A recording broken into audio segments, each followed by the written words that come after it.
La vision n'est pas un don spirituel.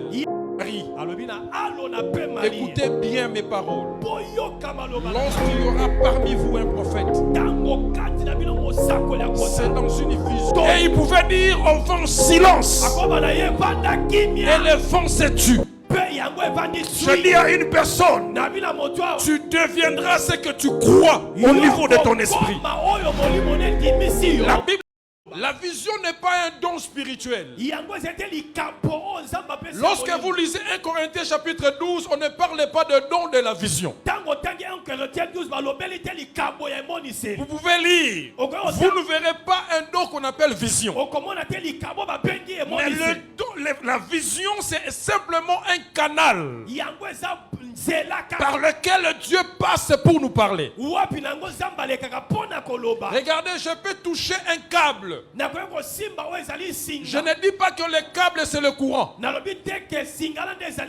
câble n'est que le canal par lequel passe le courant.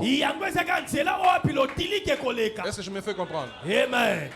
Ça va? Amen. Donc corrige ton langage. 6. Écoute ce que l'Éternel lui-même dit. Il dit à Aaron et à Marie, écoutez bien mes paroles. Lorsqu'il y aura parmi vous un prophète, c'est dans une vision que moi l'Éternel je me révélerai à lui. C'est dans un songe que je lui parlerai.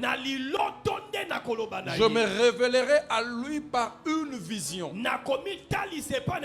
Donc j'utiliserai le moyen de la vision pour me révéler à la personne. Il ajoute encore, lorsque je lis Genèse chapitre 15 verset 1, il dit à Abraham ceci. La Bible déclare, après ces événements, la parole de l'Éternel fut adressée à Abraham dans une vision. Et il dit à Abraham, Dieu s'adresse à Abraham par une vision. Donc vision comme étant le moyen, le canal par lequel Dieu passe pour nous parler. Écoute ce que le Seigneur Jésus-Christ lui-même dit encore. Lorsqu'il parle à ses disciples et aux pharisiens, il dit que l'œil est la lampe du corps. Si ton œil est en bon état, tout ton corps sera éclairé. Retenez ces passages parce que je reviendrai là. Ça veut dire l'œil c'est ce qui nous permet de voir. Il dit que si l'œil est en mauvais état, attention, tout le corps sera dans les ténèbres. Ça veut dire si la vision est faussée déjà, toute ta vie sera dans le noir. Il est important d'avoir une bonne vision. Je vais aller. Maintenant, je vais définir aussi la vision, non par rapport à la manifestation, mais aussi par rapport à l'implication.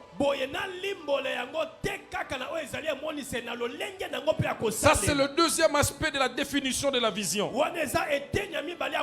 Par rapport à l'implication, Dieu parle. Mais il y a une implication derrière le langage de Dieu. Où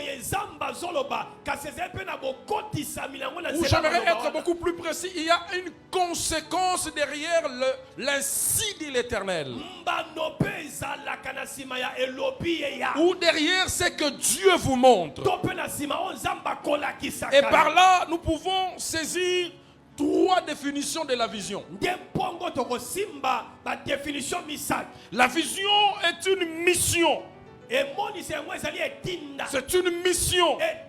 L'Éternel s'adresse à Gédéon et lui dit, je t'envoie, va délivrer mon peuple. Il parle à Gédéon. L'ange parle à Gédéon. Mais derrière ça, il y a une implication. Il y a une mission. Et par là, j'aimerais dire encore que la vision est une croix à porter. Quand Jésus-Christ dit que personne ne peut me suivre sans se charger de sa croix. C'est pour dire que personne ne peut me suivre sans porter la mission que je lui ai donnée. La croix est une vision. Même quand le Seigneur portait la croix, en réalité, il portait la vision. Il portait la mission de sa vie. Voilà pourquoi il pouvait dire à Pierre, arrière de moi Satan. Lorsque Pierre voulait l'empêcher d'aller à Jérusalem, parce qu'il a dit à Pierre, il faut que j'aille à Jérusalem. Et là-bas, je vais souffrir.